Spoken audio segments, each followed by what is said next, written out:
А не дека не ги споменавме медицинските сестри на темата на која што зборувавме за старите лица, дека е многу потребна емпатија, многу е потребно љубов да се има во себе за оваа професија, а и за многу други професии треба да се има срце пред се и да сме дел од она место каде што треба да бидеме за да се даде љубов каде што е потребна и вие како медицински сестри. Претпоставувам дека тоа со љубов го работите. Оливера, добро утро.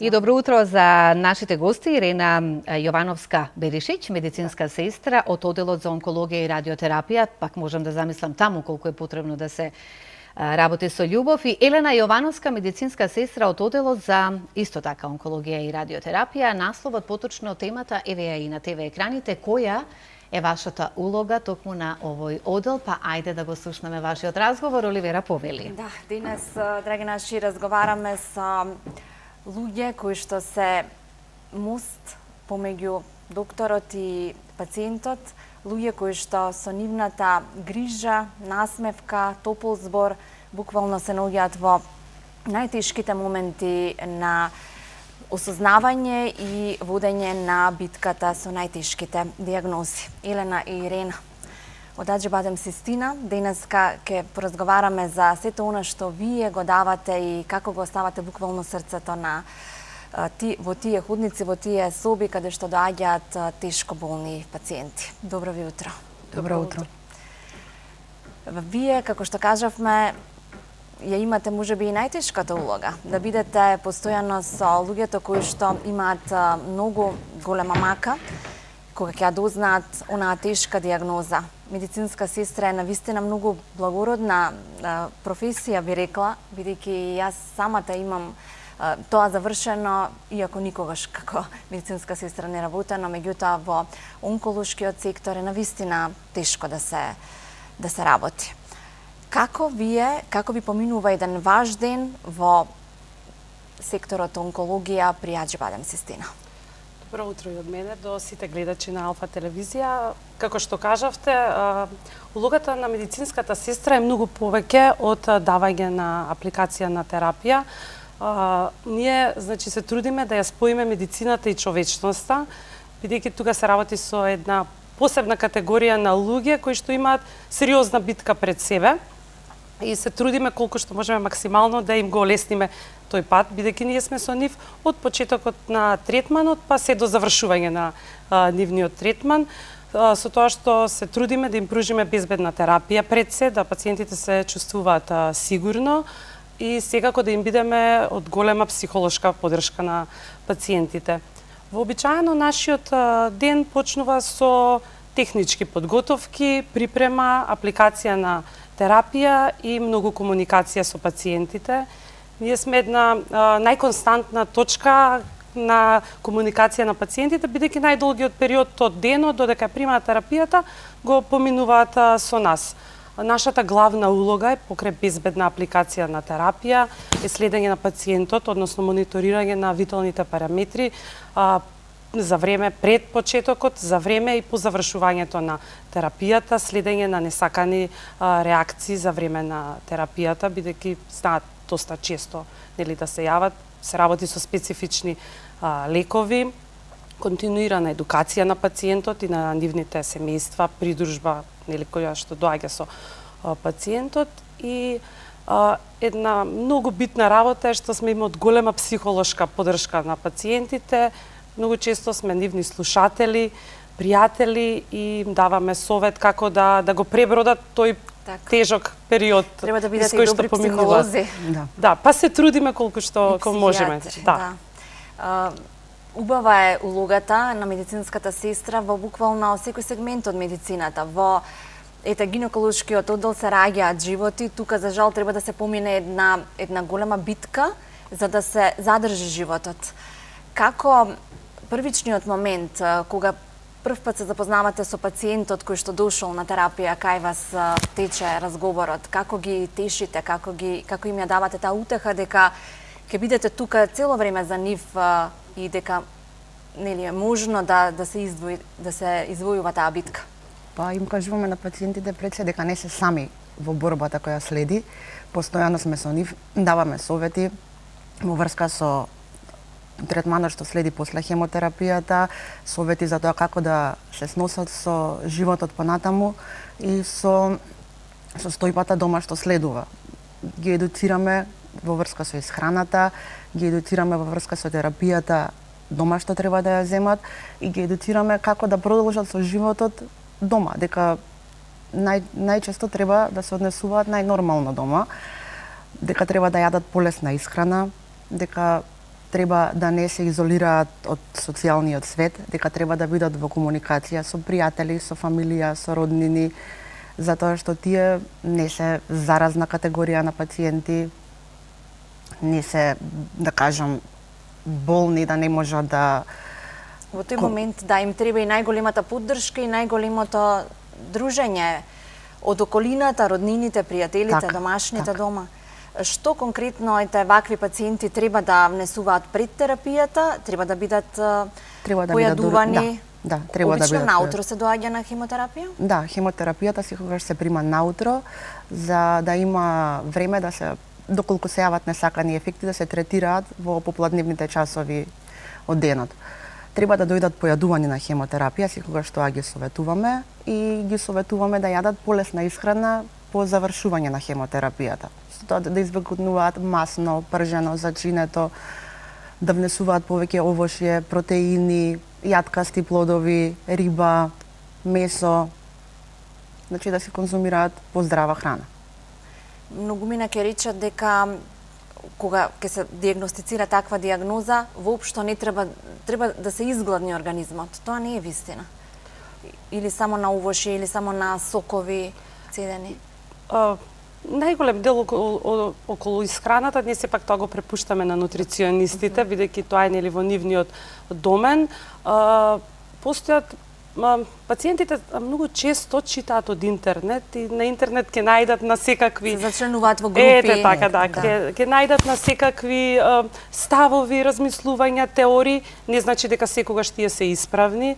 А пациентите од преголем страв многу често се поистоветуваат со сето тоа и кога ќе дојдат кај нас се премногу исплашени, па ни кажат, леле сестро, јас читав, не смеам да јадам месо, не смеам да јадам јајца, не смеам да јадам ова, буквално доаѓаат до степен, како што кажи колешката, да се изгладнат. Не треба да е тоа така.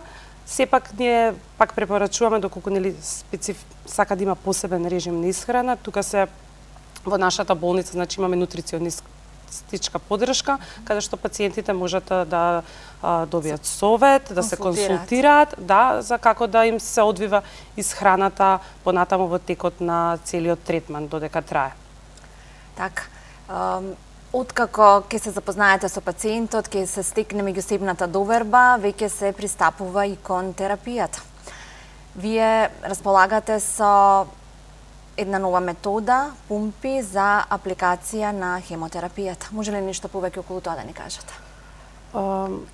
Пумпите не е тоа нова метода, тоа би рекла, тоа е нешто што многу одамна се користи. Само би напоменала дека ние сме први во Македонија, Аџибадем Систина ги воведе пумпите за континуирана апликација на терапија. Не е за, да не дојде до забуна, тоа не е за сите терапии, тоа е само за еден протокол на терапија, каде што пациентот треба да остане во болница и да прима континуирано 46 или 48 часа терапија, односно тоа би значило да биде 46 часа врзан за кревет, каде што на инфузомат ќе му тече терапијата. Бидејќи нашата болница секогаш се стреми да ги следи светските трендови во здравството, се трудиме да го возможиме најдоброто за пациентите.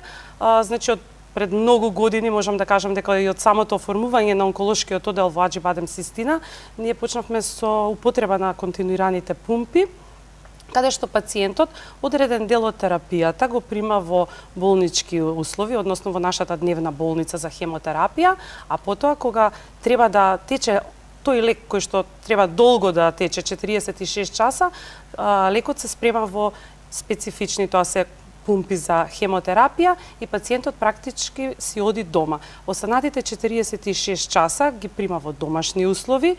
Но многу е битно тука да напоменам дека треба да има поставено венски порт, преку кој што ќе се аплицира Тој се терапијата. става и исто кај вас? Да, тоа исто се прави кај нас на оделот за радиодиагностика и на оделот за торакална хирургија. Значи имаме доктори кои што ги поставуваат венските портови и кои што се големо олеснување за пациентите. Не само за пациентите кои што треба да примаат континуирана терапија, него многу често и кај пациентите со карцином на дојка, каде што едната рака практички после операција не е во употреба, односно таа рака не е нефункционална, не смееме да аплицираме терапија.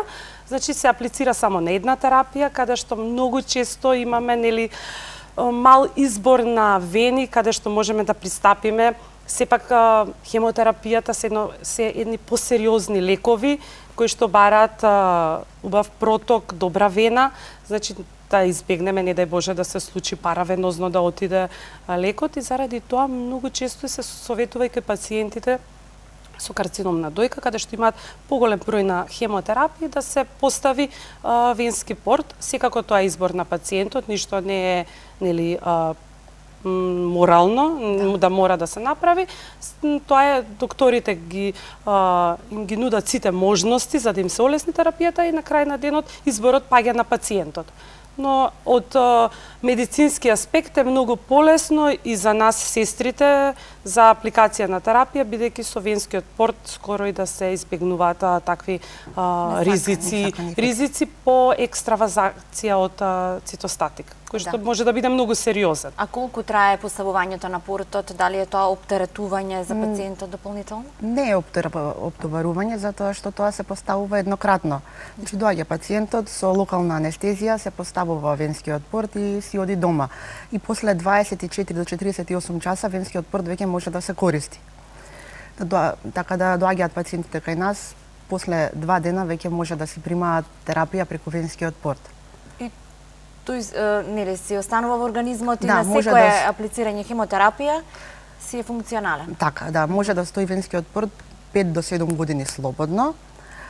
Со тоа што секогаш кога ќе завршиме со терапијата, пред да извадиме иглата, го хепаринизираме портот, за да биде соодветно подготвен за следната негова употреба. Има пациенти кои што не сакаат да постават порт или...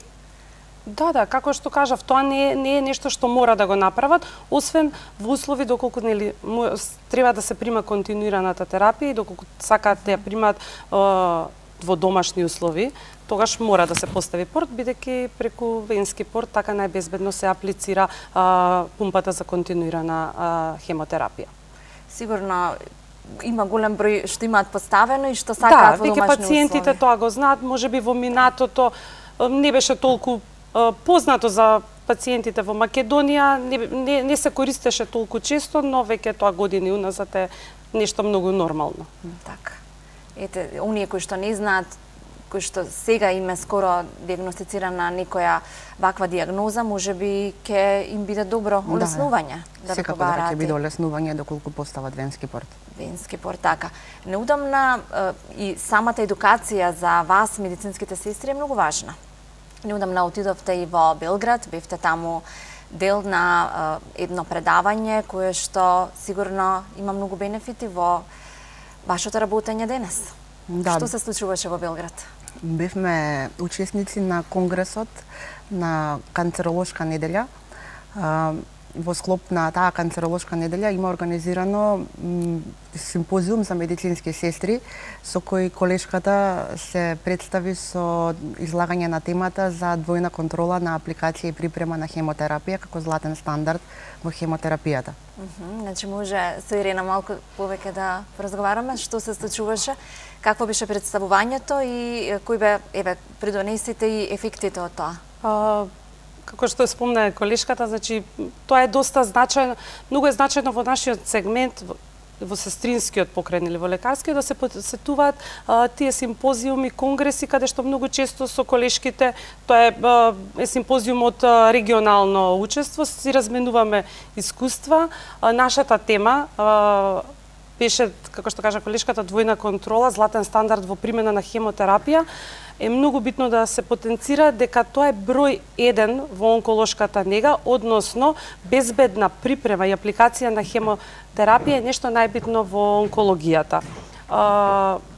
Тука е многу битно да се истакне дека со двојната контрола, значи ние ги минимализираме медицинските грешки, ја гарантираме безбедноста и сигурноста на пациентите, ги подигнуваме стандардите на едно повисоко ниво и со тоа пружаме квалитетна терапија.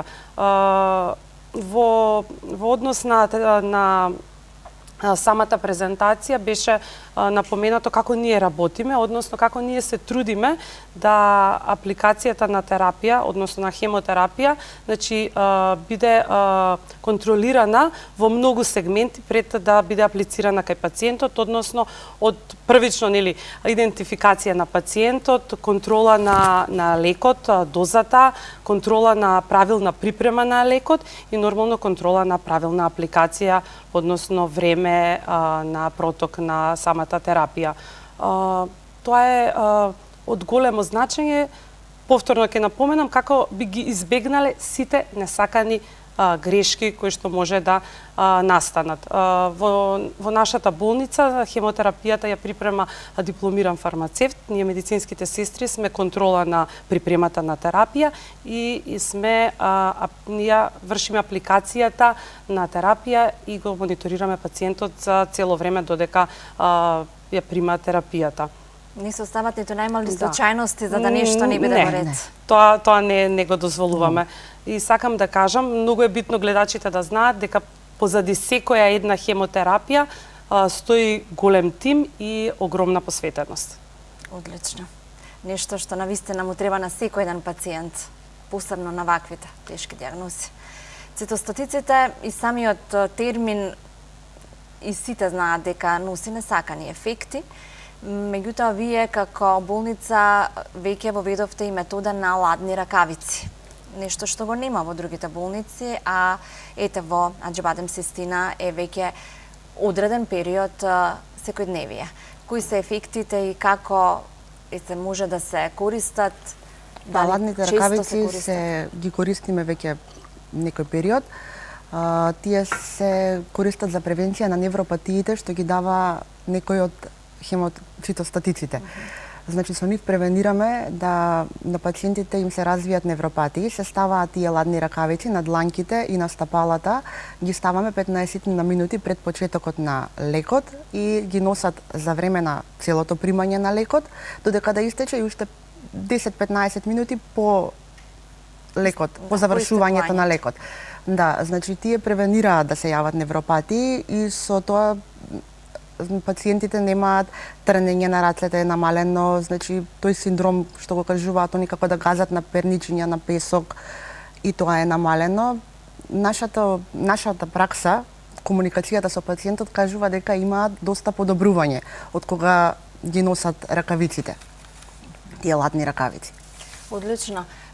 Верувам дека и тоа е дополнително олеснување за ваквите пациенти. Сега. Имате ли некое ваше искуство, бидејќи сте таму од самите почетоци на отварањето на болницата, на тој оддел, некое добро искуство во кое што ви останало во сеќавање?